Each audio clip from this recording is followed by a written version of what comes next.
the doctrine of investigative judgment from the Bible only? There are many people that say that the Adventists have it wrong when they talk about an investigative judgment. The words investigative judgment do not appear in the Bible. But that doesn't mean that the principle of an investigative judgment does not appear in the Bible. Yeah. Any court of law has various phases of activity. When a case is brought before a judge, there is first a discussion as to whether the person is guilty or not. In other words, there's an investigation. Yes. Right?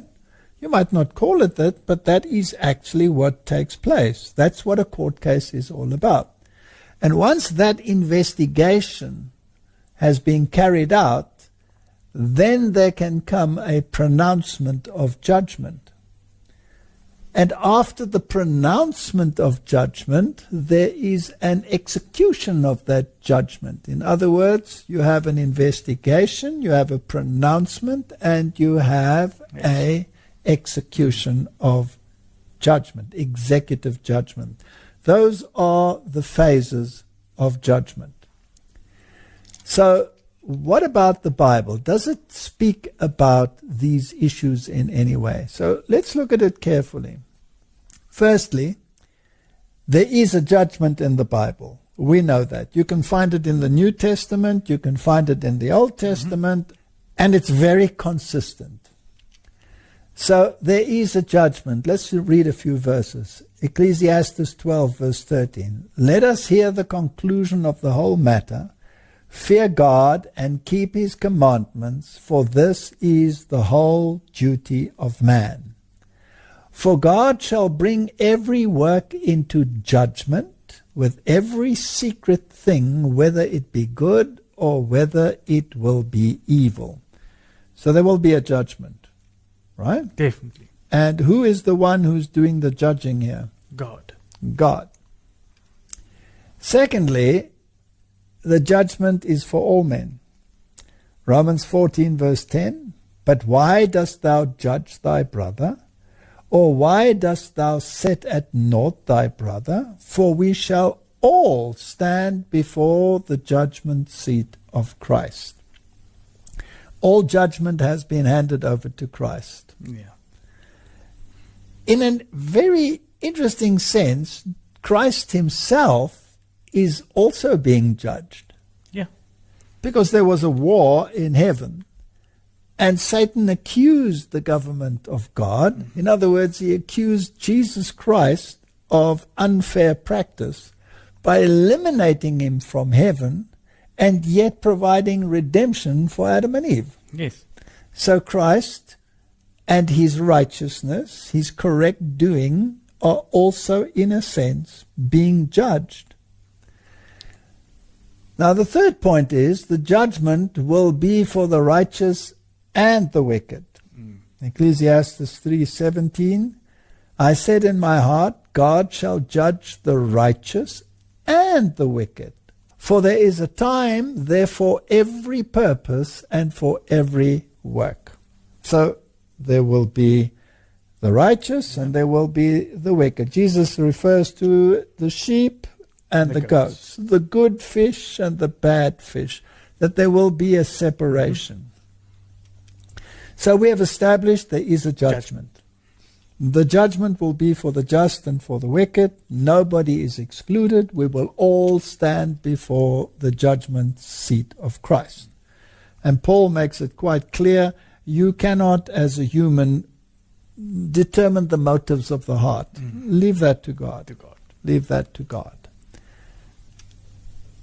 Now the fourth point is, there will be an investigation for the books of record are to be opened. Right? Yes. Daniel chapter 7 verse 10. Well, we can read it here, but we can also go to the Bible. Correct. I always like going to the Bible directly. And we can look at the book of Daniel. And we can go to Daniel chapter 7. And interesting, in chapter 7, he describes these creatures, these beasts that arise, these kingdoms that will arise. Mm-hmm. And from verse 9, we have a new paragraph. And it says, I beheld till thrones were cast down, and the Ancient of Days did sit, whose garment was white as snow, and the hair of his head like the pure wool. His throne was like the fiery flame, and his wheels as burning fire. A fiery stream issued and came forth from before him. Thousands ministered unto him, and 10,000 times 1,000 stood before him. The judgment was set, and the books were opened. Now, Martin, where does this scene take place? In heaven. It takes place in heaven, and books are being opened. Yep. Now, what books are these? There are various books mentioned in the Bible. Mm-hmm. There is the book of life. Yes. And, by the way, who is written in the book of life? Every person. Every single person is written in the book of life. So Christ died for all. Yes. But can your name be removed from the book of life? Unfortunately, yes. Unfortunately, yes. And that will be based upon what? Your acts, your deeds, and your decisions. Yes. Right? I beheld, then because of the voice of the great words which the horn spake, I beheld even till the beast was slain and the body destroyed and given to the burning flame. So while this scene is taking place in heaven, there are great words being spoken down here, mm-hmm. and he looks through the stream of time even to the point where that entity will be destroyed. Yes. So basically, Daniel 7 tells us about a judgment scene which takes place in heaven, mm-hmm. and books are being opened. Now, what would be the purpose of opening books? To glance at it and look at it, read it, see what's going on in there. And to investigate whether investigate. Someone is in the book of life or not in the book of life. Yes. Are there deeds of such a nature that they will not be scratched out of the book of life? Did they have faith, etc.? So Luke chapter 21 verse 36 says, Watch ye therefore and pray always that you might be accounted worthy to escape all these things that shall come to pass, and to stand before the Son of Man. So in other words, the time will come when you will stand before the Son of Man and give an account. Mm-hmm. But the books have already been studied in heaven prior to that. Prior to that. Okay. The fifth point is, there will be a pronouncement of the verdict. So there must be an investigation. The books were opened. And take care of how you live your life, because eventually you will confront Christ himself, and you will be confronted with whatever has been determined from that investigation. And then there will be a pronouncement of verdict. And some people will say, when they hear the verdict, but Lord, Lord, didn't we do all these wonderful things in your name? In your name? And he will say, Depart from me.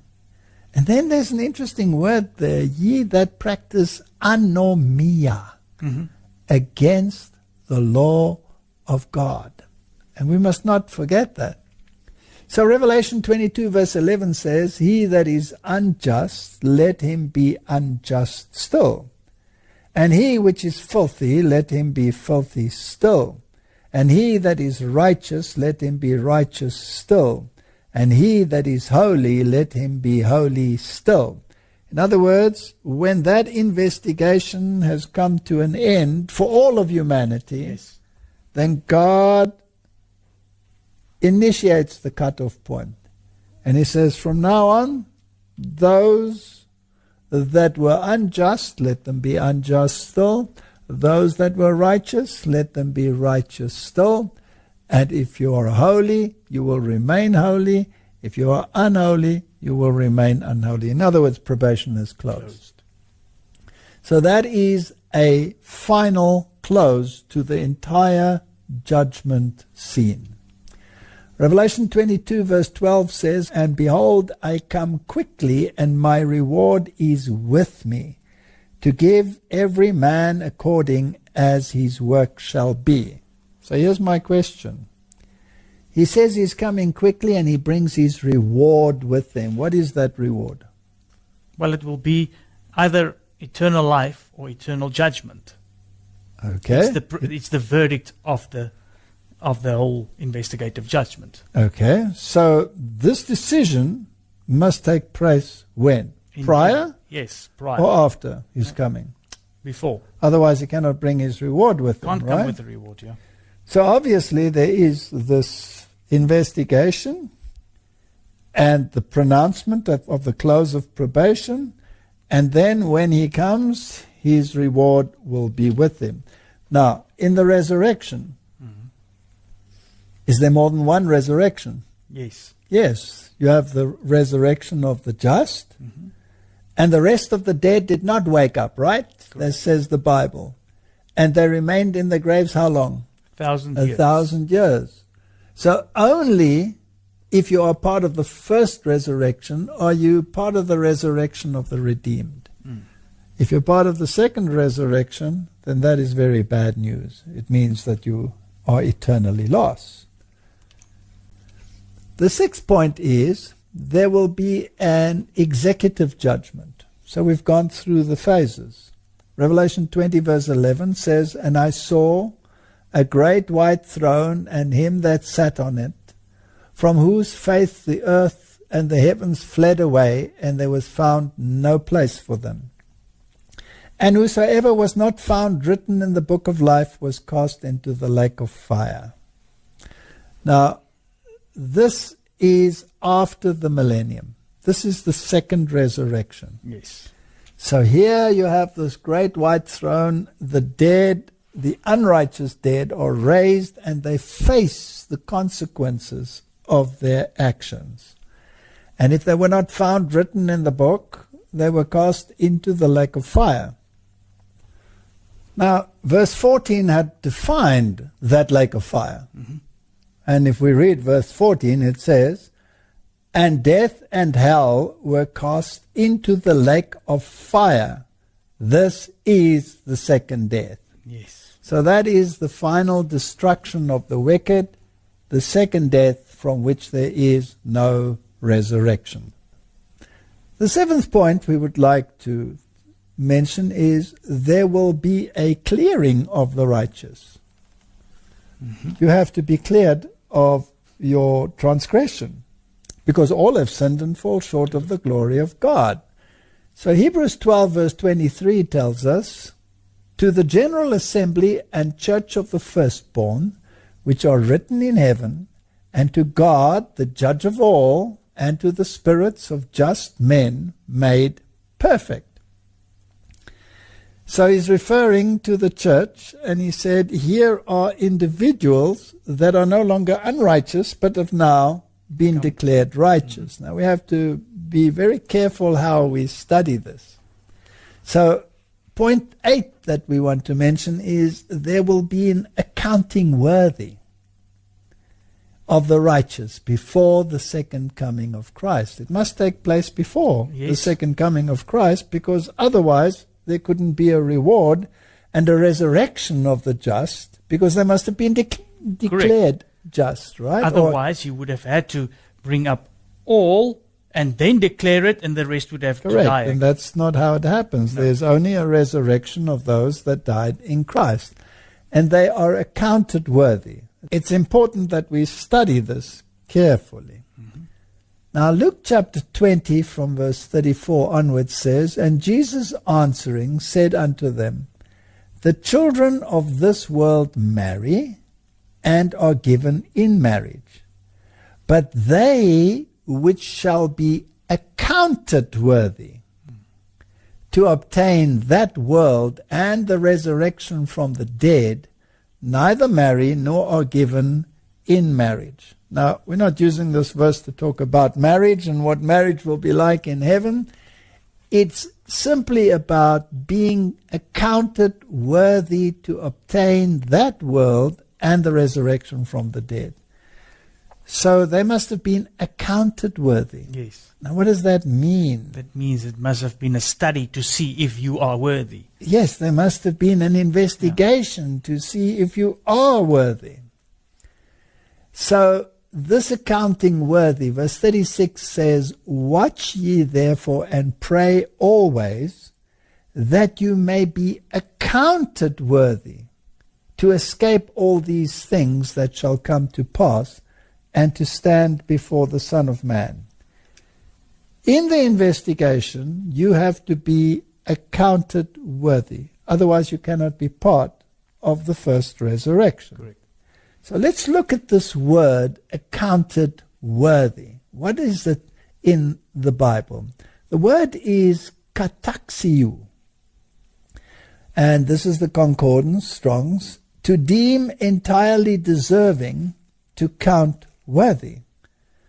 Now, according to Moulton and Milligan, this Greek word does not mean to make worthy, but to count worthy. And here is again a difference between Catholicism and Protestantism. Catholicism teaches that you are made worthy. Protestant teaching is that you are counted worthy. In other words, it is the imputed and imparted righteousness which you appropriate by faith, which makes you counted as worthy. So the gift is always a gift from the giver and not something that you eventually attain. It is an imputed and imparted alien righteousness. So that Please establish a strong argument for the doctrine of investigative judgment from the Bible only. there are many people that say that the Adventists have it wrong when they talk about an investigative judgment. The words investigative judgment do not appear in the Bible. But that doesn't mean that the principle of an investigative judgment does not appear in the Bible. Yeah. Any court of law has various phases of activity. When a case is brought before a judge, there is first a discussion as to whether the person is guilty or not. In other words, there's an investigation. Yes. Right? You might not call it that, but that is actually what takes place. That's what a court case is all about. And once that investigation has been carried out, then there can come a pronouncement of judgment.